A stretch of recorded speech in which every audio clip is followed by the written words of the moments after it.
Bismillahirrahmanirrahim. Assalamualaikum warahmatullahi wabarakatuh. Perkenalkan, saya Ana Nailu Naja dari Fakultas Ilmu Sosial dan Ilmu Politik sebagai mahasiswa KKN BTV 3 Universitas Jember. Nah, jadi di sini saya akan melaksanakan pelatihan yang kedua, yaitu tentang program pemberdayaan masyarakat terdampak COVID-19 yang berjudul pendampingan memaksimalkan branding produk. Nah, di sini saya melakukan di Zoom melalui handphone. Nah, ini merupakan materi saya melalui PowerPoint. Nah, jadi di sini saya akan memulai pelatihan saya. Bismillahirrahmanirrahim. Assalamualaikum warahmatullahi wabarakatuh.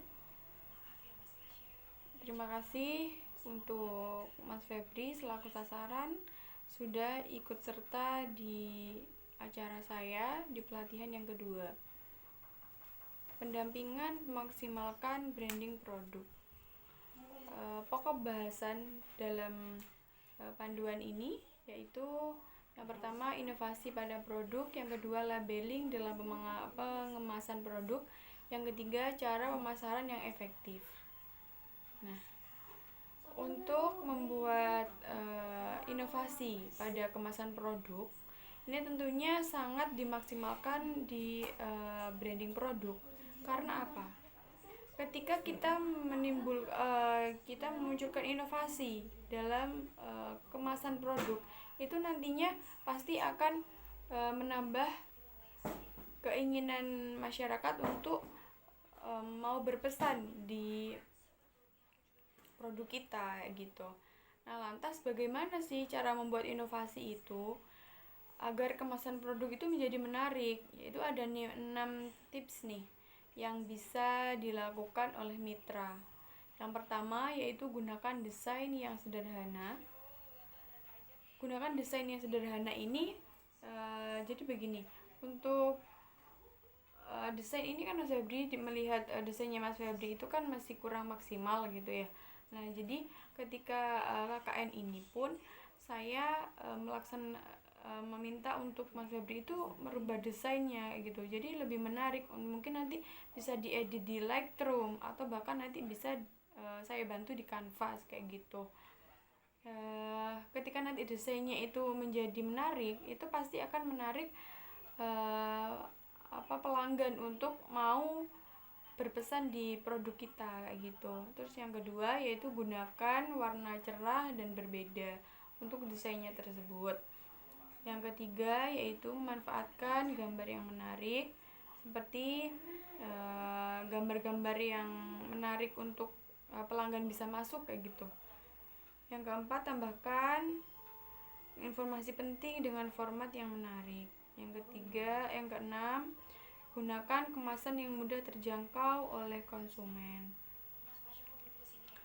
Nah, jadi inovasi-inovasi itu harus ditanamkan, apalagi Mas Febri ini kan masih muda gitu ya. Jadi itu inovasi itu tentunya masih banyak untuk diambil oleh Mas Febri kayak gitu. Jadi saya di sini untuk memberikan pengetahuan saja, untuk menambah ketika nanti KKN saya sudah selesai nanti bisa untuk dijadikan referensi Mas Febri kayak gitu. Nah, jadi labelingnya pada kemasan produk itu seperti apa sih? Nah, tentu labelingnya yang harus ada itu yaitu logo. Untuk lukisan, karena kan Mas Febri ini kan lebih ke lukisan atau bahkan barang-barang yang bertahan lama. Jadi yang pertama yang harus dimaksimalkan yaitu dari logo. Logo itu sebenarnya sangat penting untuk kemasan produk. Karena apa? Dengan adanya logo itu kita bisa menampilkan bahwasanya produk kita itu udah dijangkau oleh banyak orang kayak gitu. Nanti desainnya logo pun juga harus menarik kayak gitu. Lantas yang kedua yaitu dengan memasangkan atau menambahkan bingkisan yang menarik, misal nih kayak lukisan. Nah, lukisan itu bagaimana supaya kemasannya pun itu menarik. Nanti itu kan bisa dikasih kertas, habis itu dikasih logo, itu lebih menarik karena lihat Mas Febri untuk saat ini tuh kan masih belum ini sih, masih belum kemasannya itu masih belum maksimal kayak gitu. Yang ke selanjutnya yaitu bagaimana sih pemasaran yang efektif itu di era pandemi gitu. Yang pertama yaitu dengan mencetak banner dan brosur. Nah, mengapa saya mengatakan mencetak banner? Karena banner itu sangat penting untuk petunjuk jalan, misalnya kayak di Mas Febri tuh. Itu kan usahanya juga udah besar gitu, tapi untuk petunjuk jalannya itu masih belum ada gitu. Jadi banner itu sangat diperlukan ketika memang untuk petunjuk jalan menuju ke lokasinya kayak gitu. Yang kedua yaitu dengan mencetak brosur. Brosur ini juga untuk menambahkan pemasaran produk dari Mas Febri tersebut kayak gitu.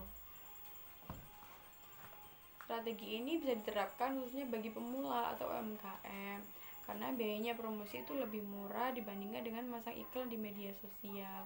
Iya sih, karena ketika kita memasang iklan di media sosial ya itu nanti pasti akan berbayar kayak gitu. Jadi kita lebih memaksimalkan karya kita, inovasi kita dengan mencetak banner maupun brosur gitu. Yang kedua itu memberikan promo yang menarik. Nah, kayak kemarin nih Mas Febri kan juga udah saya berikan kesempatan untuk buat konten nih. Nah, itu nanti itu menjadikan strateginya untuk usaha itu bisa mengalami kenaikan kayak gitu. Lantas yang ketiga itu menawarkan kepada orang terdekat. Nah, ini kan yang jadi menarik juga nih di Mas Febri, bahwasanya uh, produknya Mas Febri itu kan masih belum banyak dikenal oleh warga-warga setempat. Nah, jadi kita harus mendekatkan diri aja ke warga-warga setempat karena itu juga sangat penting. Nanti ketika kita lebih dekat dengan masyarakat yang lebih dekat itu nanti pasti akan dibantu untuk penjualan kita. Entah nanti saling promosikan lah di masyarakat yang lainnya kayak gitu. Yang keempat juga menjalin hubungan baik dengan pelanggan maupun reseller untuk supaya komunikasi itu lancar dan begitu penjualan kita akan mengalami kenaikan.